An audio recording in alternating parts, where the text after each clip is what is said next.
बड़ी दिलचस्प बात है कि आपने केजे राव का जिक्र किया, क्योंकि 2006 में जब पश्चिम बंगाल में केजे राव आए थे तब उन्होंने इसी तरह से एसआईआर से काफी छटाई की, जो मर चुके थे वोटर्स या जो बोगस वोटर्स थे। उसके बाद क्या हुआ, सीपीएम और भी बड़ी बहुमत से जीत गई। वो इसलिए क्योंकि जिनका नाम कटा उनके परिवार में, उनके जानने वालों में एक भय पैदा हो गया कि अगर हमने वोट नहीं दिया तो हमारा वजूद खतरे में है। तो 75% से ज्यादा वोट 84% सीटों पर पड़ा।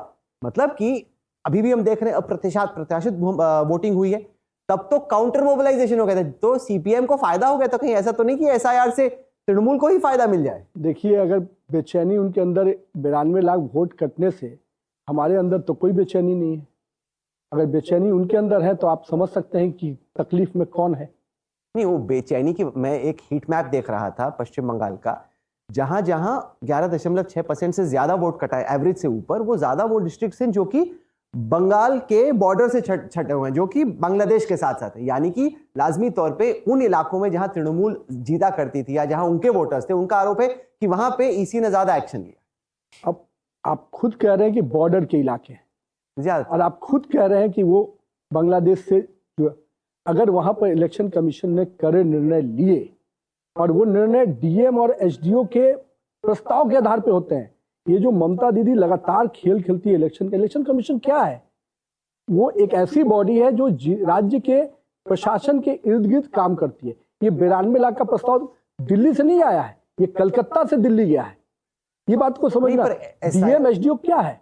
डीएम एसडीओ जो है जिला प्रशासन, राज्य सरकार थी उनकी। ये प्रस्ताव 92 लाख का वहां से गया है, और उस प्रस्ताव पे अनुमोदन करना इलेक्शन कमीशन का काम है। वो सर्टिफाई कर रहा है, जस्टिफाई कर रहा है। तो मैं मानता हूं कि ये तो बंगाल के लोगों के हित का निर्णय है।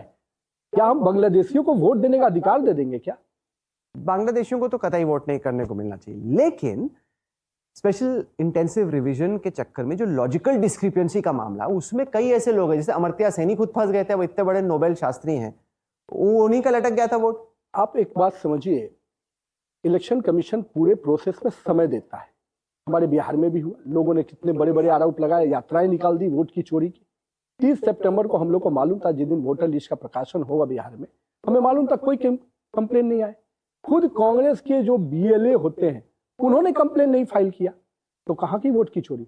और इलेक्शन कमीशन की यहाँ भी जो मशीनरी काम की, यह राज्य सरकार के सहयोग से, उस राज्य सरकार ने हर महीने का प्रस्ताव दिया।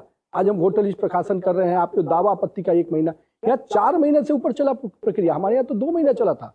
तो 4 महीने की प्रक्रिया में जो उसके पूरे बीएलए होते हैं, मशीनरी, ये कोई केंद्र से नहीं आता है। बीएलए भी जो नियुक्त होते हैं वो भी राज्य सरकार के अधिकारी नियुक्त होते हैं। तो अगर राज्य सरकार ने उन लोगों को नहीं जोड़ा या उन लोगों को प्रस्ताव को दावा आपत्ति का प्रक्रिया में नहीं लाया, तो ये तो पूरी तरह से अभी भी तो लाखों लोग हैं ना सर, जो कि लॉजिकल डिस्क्रिपेंसी के चक्कर में इस चुनाव में वोट नहीं दे पाएंगे। अगर आप इस आंकड़े को देखते हैं तो इसका दोष किसके ऊपर है? 27 लाख की जो आप आंकड़े की बात कर रहे हैं, उनको क्या मौका नहीं दिया गया? क्या राज्य सरकार का दायित्व तो नहीं था कि उस चीजों को समय रहते? उन्होंने टाला, अटकाया, परेशान किया, निर्णय को इतना फंसाए रखा ताकि हम निर्णय न ले पाए। इलेक्शन बाकी राज्यों में भी तो हुआ, तमिलनाडु में भी हुआ, बाकी केरल में भी हुआ, कहाँ कोई दिक्कत है? वहां भी तो उनकी सरकार है। एक और जो आरोप लग रहा है वो ये कि जो गवर्नर है यहाँ, जिनको आपने हाल में भेजा है, वो अब एक इंटेलिजेंस ब्यूरो या सुपर ब्यूरो के तौर पे काम कर रहे हैं, कि मतलब पर्दे के पीछे कि ऐसा करो वैसा करो, वो सारा राजभवन से जा रहा है। ये उनकी हताशा है, उनकी निराशा है, उनका फ्रस्ट्रेशन है। और मैं मानता हूं गवर्नर जब यहाँ आए हमेशा उनको ये विरोधी दिखे। तो क्या हम पूरे कॉन्स्टिट्यूशनल बॉडी को ही उनके लिए चेंज कर दे क्या? आज गवर्नर एक पूरी तरह से भारत के संविधान से प्राप्त किया हुआ व्यक्ति होता है, और उसकी नियुक्ति सेंट्रल गवर्नमेंट सिस्टम से करती है। क्या ये पहले नहीं होता था क्या? आप आपको विश्वास अपने आप पर नहीं है, तो उसका खिंज आप हम पर निकालते हैं। क्या आपको ये चिंता है कि एसआईआर एक दो धारी तलवार भी हो सकती है? मैं बताता हूं इसलिए क्योंकि आपने पिछले कई चुनावों में कोशिश की कि मटुआ वोट बैंक आपकी तरफ आए, लेकिन मटुआ समुदाय के कुछ लोग ऐसे हैं जिनका वोट कटा है, उससे उनके परिवारों में भी परेशानी है। और हो ये भी सकता है कि एसआईआर के चलते में ये सोचें यार इससे तो हमें भी नुकसान हो सकता है, तो आपका वोट का भी हिस्सा छिट सकता है। देखिए, एक बात मैं बताता हूँ, हम लोगों ने जो भी यहाँ पर इलेक्शन कमीशन ने किया उसके पूरी एक प्रक्रिया है। उस प्रक्रिया में जो लोग आए, अगर नुकसान हमारा हो या किन्हीं का हो, इस नुकसान के आधार पर यह निर्णय नहीं होते। यही तो मैं भी कर रहा हूँ। अगर उस आधार पर निर्णय लेते तब तो लोग कहते कि हम पार्शियल हैं। हमने तो उस आधार पर निर्णय लिया ही नहीं। निर्णय लिया कि जो यहाँ पर यहाँ के डिस्ट्रिक्ट एडमिनिस्ट्रेशन में जिस जिस कागजों के साथ दावा आपत्ति होती, उसमें जो लोगों ने सही दिया उनको हुआ, फिर भी किनको दिक्कत है उसकी भी प्रक्रिया है। पर ममता बनर्जी ने यह भी आरोप लगाया कि जितने अधिकारियों को आपने बदल दिया उतना तो कभी होता नहीं है, साधारण तौर पे कुछ अधिकारी बदले जाते हैं जो कि स्टेट गवर्नमेंट के नजदीक होते हैं। आप तो यहाँ के खेल को देखे, किस प्रकार से यहाँ के मशीनरी को यूज किया जाता था, क्या क्या खेल होते थे। एक मीडिया पर्सन होने के नाते आपके पास भी फीडबैक के कई तंत्र हैं। अगर फ्री एंड फेयर इलेक्शन कराने के लिए इलेक्शन कमीशन को कोई भी निर्णय लेना पड़ा तो मैं मानता हूं वो इनकी नाकामी है कि इलेक्शन कमीशन को इतना स्ट्रिक्ट होकर आना पड़ा। आप खेल की बात कर रहे हैं, खेल का तो आप पर भी आरोप लग रहा है। आरोप ये कि अभी हाल ही में आईपैक पर छापे पड़े। आईपैक हम दर्शकों को बता दें, वो रणनीति की संस्थान है जो कि प्रशांत किशोर ने स्टार्ट की। ममता बनर्जी के साथ प्रतीक जैन वगैरह काम कर रहे थे। अब ये लोग मदद कर रहे थे तृणमूल की। एन चुनाव के बीच में ही ये इन्वेस्टिगेटिव एजेंसियां जाके छापा मार देती हैं, तो उनकी टीम को आप कमजोर कर रहे हैं। ये भी तो खेल चल रहा है। तब एजेंसी इतनी बड़ी है कि उसके आधार पे ही पूरा सरकार चलती है, उसी के आधार पे पूरी उनका तंत्र चलता है। और एजेंसी क्या केवल रणनीति बना रही थी यहाँ बैठकर? क्या कर रही थी? अब आप तो उसका समय आएगा, ईडी के रिपोर्ट आ रहे हैं। आपके पास क्या रिपोर्ट? मैं उस रिपोर्ट को कैसे कह सकता हूँ, तो ईडी को बताना है। मैं तो ये मानता हूँ कि अगर एजेंसी बिजनेस कर रही थी, उसके घर पे अगर छापे, एजेंसी अगर रणनीति बनाती तो उसका एक अलग फोरम होता है। लेकिन एजेंसी सरकार के डॉक्यूमेंट के साथ अगर सामने से नजर आ रही है तो आने वाले समय पर कार्रवाई होगी। नितिन नवीन पे भी कार्रवाई हो सकती है। मैं ये मानता हूं कि किसी भी तंत्र को, सरकार के सिस्टम और बिजनेस, ये तंत्र में जो लोग भी नजर आएंगे ऑब्वियसली उन पर कार्रवाई होगी। अगर वो पर टाइमिंग पर भी तो सवाल उठता है ना, जैसे कि कोई सपोर्ट स्टाफ है क्रिकेट टीम का, सपोर्ट स्टाफ पे छापा पड़ जाए तो क्रिकेट टीम बगैर सपोर्ट स्टाफ के कैसे खेलेगी? देखिए, ये सपोर्ट सिस्टम में लेकर आप मैल प्रैक्टिस करते हुए नजर आएंगे तो जिस समय आएगा उस समय चोट होगी। कल भी हो सकता है, आज भी हो सकता है। बीजेपी कोशिश कर रही है कि ममता बनर्जी का जो महिलाओं में प्रेम है वो थोड़ा कम हो और महिलाएं कुछ आए। कुछ महिलाओं से बात हो रही थी, 1500 रुपए तो उनको अभी ही मिल रहे हैं। तो एक तरीके से ममता बनर्जी पैसा, आप कह रहे हैं कि आप 3000 रुपए देंगे, लेकिन महिलाएं ये भी तो सोचती 1500 रुपए तो आ ही रहे हैं। अच्छा, महिला के बारे में आप क्या सोचते हैं?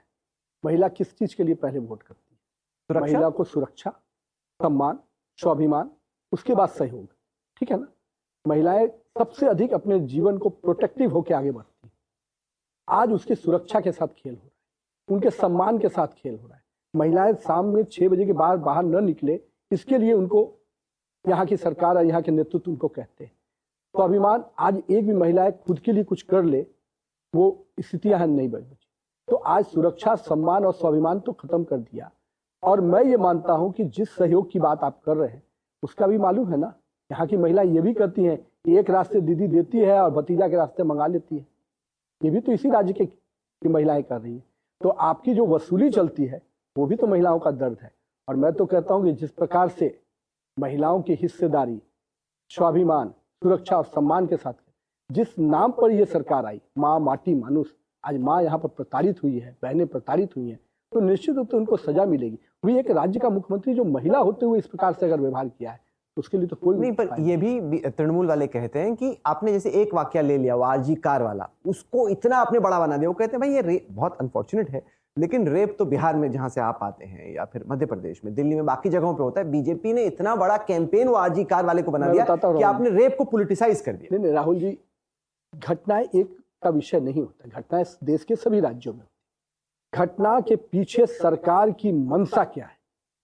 सरकार अगर अपराधियों को बचाने में, दुष्कर्मियों को बचाने के लिए आगे बढ़ती है तो उस सरकार को जंगल राज और महाजंगल राज कहते हैं। घटनाओं में अगर सरकार निष्पक्ष होकर कड़ाई की कार्रवाई करती है उस सरकार को गवर्नेंस और सुशासन कहते हैं। घटनाओं पर प्रतिक्रिया सरकार का क्या है? संरक्षण अगर दे रही है सरकार तो निश्चित रूप से सरकार पे आएगा, चाहे घटना एक घटे चाहे घटना 100 घटे।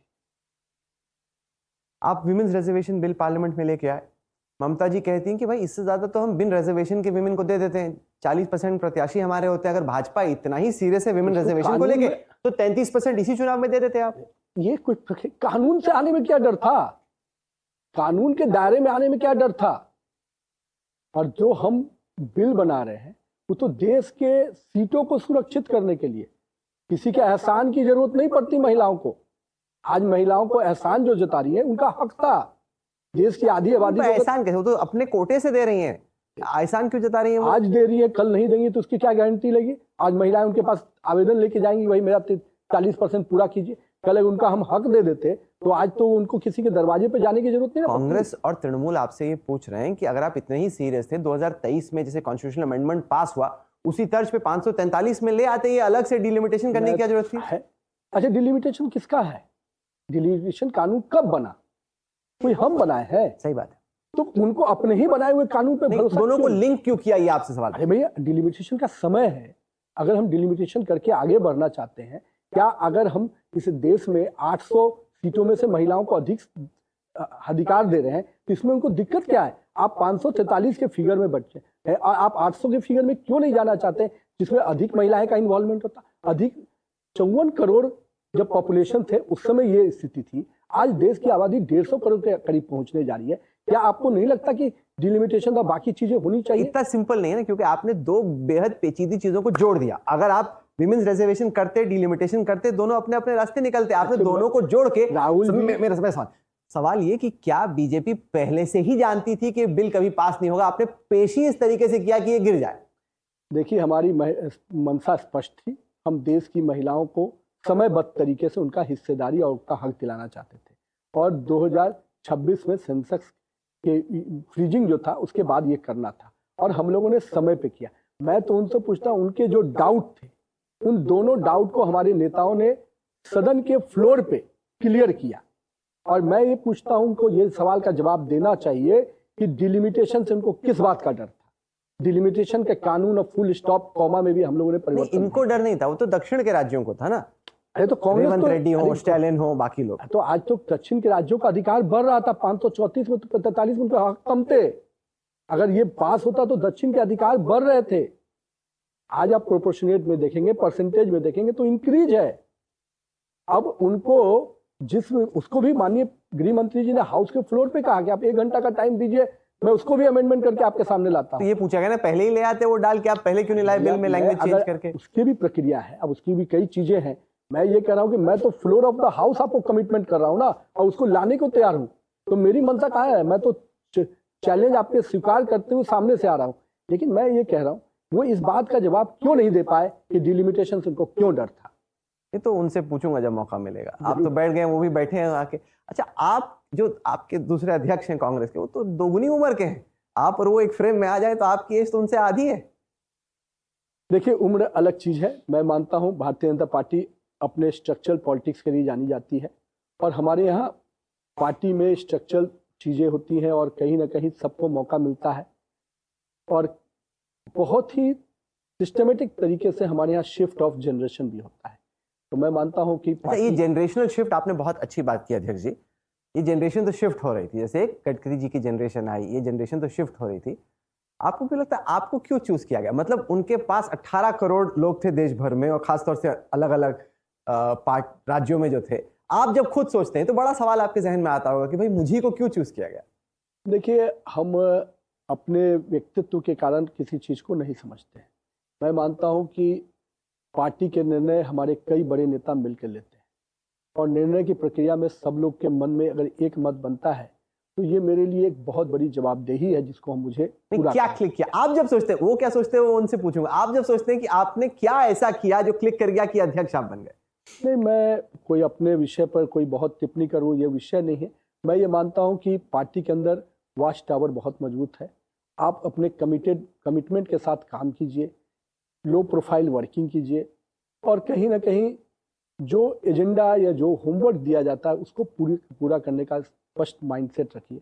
ये सब चीज़ें हैं जो मेरे बाद भी कई लोग आएंगे और मुझे लगता है कि पार्टी को निर्णय की प्रक्रिया में कई चीज़ें देखते हैं।